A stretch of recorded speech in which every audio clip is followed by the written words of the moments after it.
여러분 안녕하십니까? 응답하라 마감 시황 진행의 백선혜입니다. 5월 20일 목요일 우리 시장 장 마감을 10분 정도 앞두고 있습니다. 우리 시장은 장 초반에 파란불을 켜면서 출발하더니 지금은 혼조 양상을 보이고 있습니다. 장중에 계속 변동성이 나타난 우리 양대 시장이었는데요. 마감을 어떻게 준비하고 있는지 화면을 통해서 보도록 하겠습니다. 마감을 준비하고 있는 우리 양대 시장은 역시나 혼조 양상이 펼쳐지고 있습니다. 이 코스피 시장은 약보합권에서 또 코스닥 시장은 강보합권에서 거래를 마칠 준비를 하고 있는데요. 코스피 시장에서는 0.29%의 하락률이 관찰이 되고 있고 코스닥 시장에서는 0.14% 소폭의 상승세가 보이고 있습니다. 그러면 시가총액 상위 종목들은 어떻게 마감을 준비하고 있는지 이어서 보도록 하겠습니다. 코스피 시장의 1위부터 5위 종목의 마감 동시효과 구간 분위기입니다. 혼조 양상이 펼쳐지고 있습니다.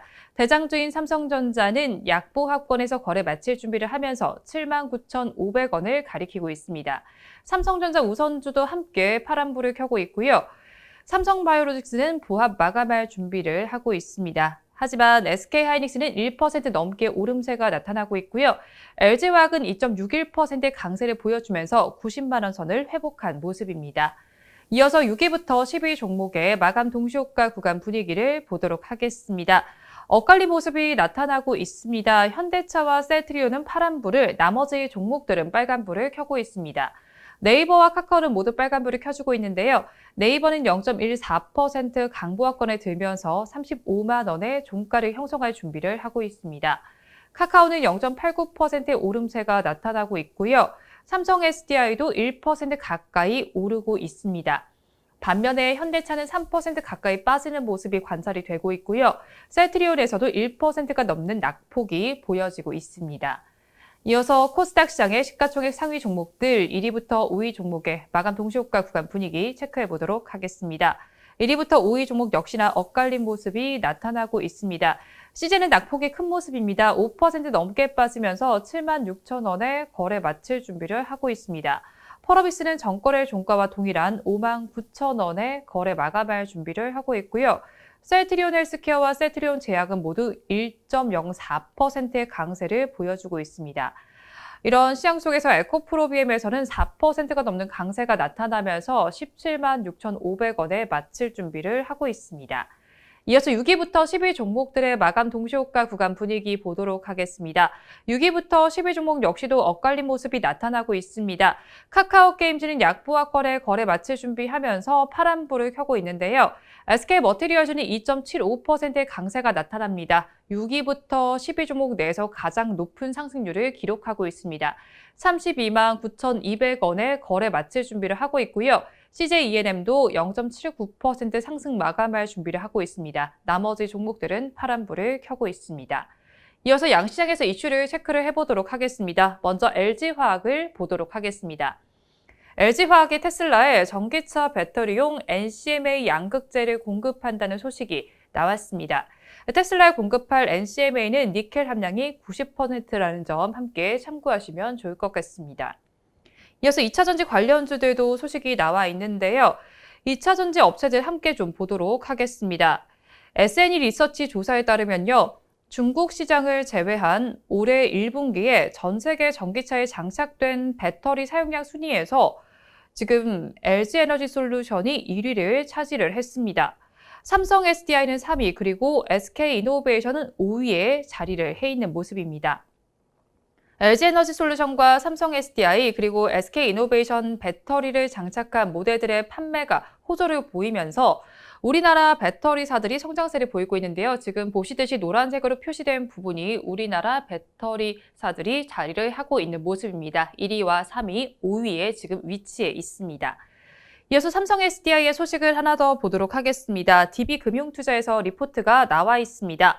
2분기 중대형 전제 흑자 전환에 힘입어서 실적이 개선될 것이라고 분석을 했습니다.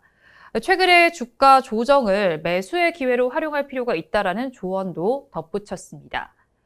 이어서 SK이노베이션을 보도록 하겠습니다. 지금 마감 동시효과 구간에서는 강보합세를 보이고 있습니다. 27만 8,500원에 거래를 마칠 준비를 하고 있습니다.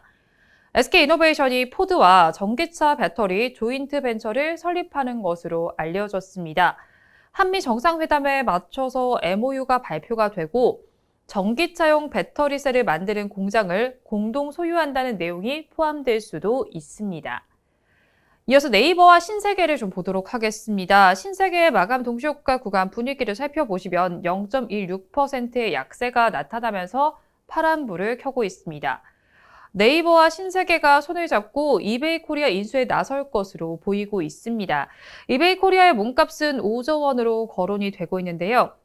업계에 따르면 네이버와 신세계는 컨소시엄을 구성해서 이베이 코리아 인수를 계획하는 것으로 알려졌습니다. 본 입찰 일정은 다음 달로 미뤄진 상태인데요. 여기에 네이버의 참가설이 더해지면서 업체 간의 물밑 경쟁이 치열해질 것으로 예상이 되고 있습니다. 이어서 카카오를 보도록 하겠습니다. 종속회사인 카카오 재팬과 관련한 소식이 나와 있습니다. 카카오 재팬이 운영 자금과 타법인 증권 취득 자금 조달을 위해서 5,600억 원 규모로 제3자 배정 유상증자를 결정했다고 공시를 했습니다. 올해 일본에서 콘텐츠 기업이 유치한 외부 투자 중에서 최대 규모인데요. 이번 투자로 인한 카카오 재팬의 기업 가치는 약 8조 8천억 원입니다. 카카오 측에서는 이번 딜은 해외 자회사의 첫 투자 유치 사례라는 점을 의미 있게 바라보고 있습니다. 이어서 현대차 그룹주들 보도록 하겠습니다. 현대차와 기아의 지난달 유럽 판매 실적이 지난해 같은 기간과 비교를 했을 때 4배 이상이 늘어났습니다. 코로나19 여파에 따라서 기조효과로 풀이가 되고 있는데요. 이렇게 되면서 현대차와 기아의 유럽 시장 점유율은 7.5%로 지난해와 비교했을 때 1.1% 늘어났습니다. 차종별로 보면 현대차는 투싼과 코나, i20 순으로 팔렸고요. 기아는 시드와 스포티지, 니로 순으로 많이 판매가 됐습니다. 한편 반도체 부족 현상으로 고민이 깊어지고 있는 가운데 기아에 이어서 현대차도 옵션을 변경해서 출고 기한을 맞추는 방법을 선택하고 있습니다. 이어서 셀트리온을 보도록 하겠습니다. 셀트리온의 허주마가 일본에 출시된 지 약 2년 반 만에 시장의 절반을 차지했습니다. 허주마는 로슈가 판매하는 유방암과 위암 치료제 허셉틴의 바이오 시밀러입니다. 셀트리온 헬스케어가 2018년 8월에 일본에 출시를 했는데요. 허주마는 올해 1분기 말을 기준으로 봤을 때 일본에서 트라스 투준밥 성분 의약품 시장의 47%를 점유했습니다. 이어서 포스코를 보도록 하겠습니다. 포스코의 마감 동시효과 구간 분위기를 보시면 5.45%의 급락세가 나타나기는 하고 있습니다. 그래도 호재성 이슈가 나와 있는데요. 레이븐소프의 지분 30%를 약 2,700억 원에 인수하는 계약을 체결했습니다. 레이븐소프는 이 호주의 니켈 광업과 재련 전문 회사입니다.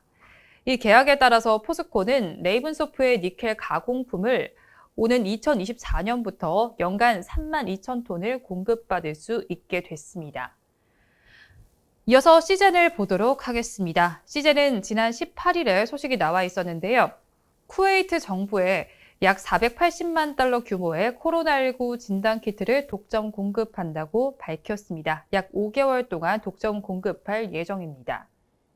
이어서 제넥실을 보도록 하겠습니다. 제넥실의 마감 동시효과 구간은 지금 좋지는 못합니다. 2.79%의 약세를 보여주면서 음봉을 형성하고 있습니다. 자궁경부암 치료 신약과 키트루다의 병역요법 임상 이상의 중간 결과가 나왔습니다. 병역요법이 키트루다 단독요법보다 개선된 효과를 보였다라고 밝혀왔습니다. 마지막으로 셀리버리까지 보겠습니다. 셀리버리는 마감 동시효과 구간에서 1%대 강세를 보여주고 있습니다. 셀리버리는 코로나19 면역 치료제의 임상 국가를 기존의 미국에서 인도와 유럽 국가로 확대할 계획이라고 밝혔습니다. 마감 동시효과 구간 함께 하셨습니다. 우리 시장은 장 초반부터 계속 혼조 양상이 이어지더니 지금은 또 어떻게 마감할지 살펴보시면 좋을 것 같은데요. 오늘 또 우리 시장에서 살펴보실 종목들은 암호화폐와 관련된 종목들입니다.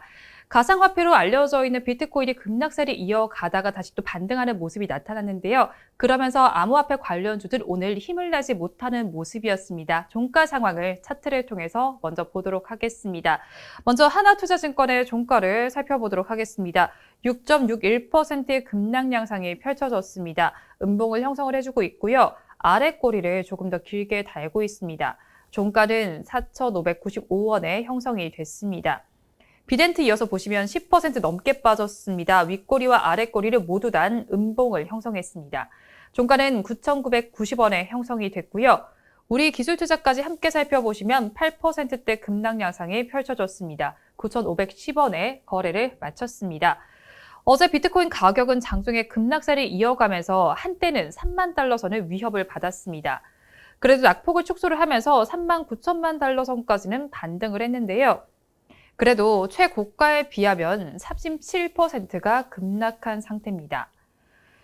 이렇게 암호화폐 가격이 급락한 이유를 살펴보면 가파르게 상승한 가격도 짚어볼 수가 있고요. 인플레이션의 리스크가 부각이 됐고 팬덤 효과가 약화됐으며 또 이제 중국 등 규제 강화 움직임 등을 들 수가 있습니다. 우리 시장 장 마감까지 변동성이 계속 나타나는데요. 마감을 어떻게 했는지 한번 살펴보면 좋을 것 같습니다. 아무래도 오늘은 아우가 조금 더 강한 시장이 나타난 것으로 보이는데요. 코스피 시장의 종가 상황을 먼저 보도록 하겠습니다. 우리 코스피 시장의 마감 상황을 한번 체크를 해보시면 약보합권에서 거래를 마쳤습니다. 0.34%가 빠지면서 3,162.28포인트의 종가를 형성을 했습니다. 하루 동안의 흐름은 그래프를 통해서 보도록 하겠습니다. 그래프를 통해서 보셨을 때 장 초반이 가장 좋았습니다. 장 초반엔 그래도 3,170선까지 올라서던 우리 코스피 시장 3,140선까지 밀려나기도 하다가 그래도 마감 때는 3,160선까지는 올라선 모습입니다. 이어서 시가총액 상위 종목들은 어떻게 마감을 했는지 보도록 하겠습니다. 먼저 1위부터 5위 종목은 마감 동시호가 구간대와 비슷한 분위기가 나타나고 있습니다. 삼성전자와 삼성바이오로직스는 약보합권에서 거래를 마쳤습니다. 모두 파란불을 켜냈고요. 반면에 SK하이닉스는 1.24% 강세를 보였습니다. 12만 2,500원의 종가를 형성을 해줬고요. LG화학은 2.5% 급등하면서 90만 원 선을 다시 찾아왔습니다. 90만 3천 원의 종가를 형성했습니다. 6위부터 10위 종목 이어서 보도록 하겠습니다. 6위부터 10위 종목 역시도 엇갈린 모습이 나타났습니다. 현대차의 낙폭이 좀 큰 상황입니다. 2.81%가 빠지면서 22만 4,500원에 거래를 마쳤고요. 셀트리온도 0.74%의 낙폭을 기록하면서 27만 원의 종가를 형성했습니다. 나머지 종목들은 모두 빨간불을 켰습니다. 업종별로는 어떻게 마쳤는지 이어서 보도록 하겠습니다. 우리 코스피 시장에서는 운수창고 업종이 그래도 좋았습니다. 2.07%의 강세를 보여주면서 마감을 했고요. 그 뒤를 이어서 비금속 광물과 의료 정밀 업종도 1% 넘게 상승했습니다. 기계와 섬유 의복 업종도 전거래보다는 힘을 내준 모습이었습니다. 반면에 하락한 업종들도 보도록 하겠습니다. 하락한 업종들을 이어서 한번 짚어보시면요. 코스피 시장에서는 철강 및 금속 업종이 좋지 못했습니다. 4.8%의 급락 양상이 펼쳐졌고요. 그 뒤를 이어서 운수 장비와 음식료품, 증권, 은행 업종도 약세를 나타냈습니다. 수급 상황은 그래프를 통해서 보도록 하겠습니다. 오늘 코스피 시장에서는 외국인과 기관이 동반 매도에 나섰습니다. 외국인은 6,552억 원, 또 기관은 2,008억 원을 덜어냈는데요. 개인 투자자는 그래도 받아냈습니다. 8,577억 원 순매수에 나섰습니다. 최근 5거래일 동안의 수급 동향을 표를 통해서 보시면요. 외국인은 7거래일 연속 매도세를 나타내고 있고요. 그리고 기관 투자자는 전거래일에는 매수를 하더니 오늘은 매도로 돌아섰습니다. 개인 투자자들은 기관과 포지션을 반대로 했습니다. 이어서 코스닥 시장 보도록 하겠습니다. 코스닥 시장은 그래도 오름세로 마감을 했습니다. 0.21% 강보합세를 보이면서 971.13포인트의 종가를 형성했습니다. 하루 동안의 흐름을 그래프를 통해서 보도록 하겠습니다. 우리 코스닥 시장도 장 초반이 좋았는데 그래도 이후에는 우상향 곡선을 그려냈습니다. 시가총액 상위 종목들을 어떻게 마감했는지 보도록 하겠습니다. 1위부터 5위 종목의 분위기를 살펴보시면 엇갈린 모습이 나타난 가운데 CJ는 낙폭이 컸습니다. 6% 가까이 빠지면서 75,300원의 거래를 마쳤습니다. 펄어비스는 전거래 종가와 동일한 59,000원의 종가를 형성을 했고요. 에코프로비엠은 그래도 많이 올랐습니다. 4.2%의 급등 양상을 펼쳐주면서 176,300원의 거래를 마쳤습니다.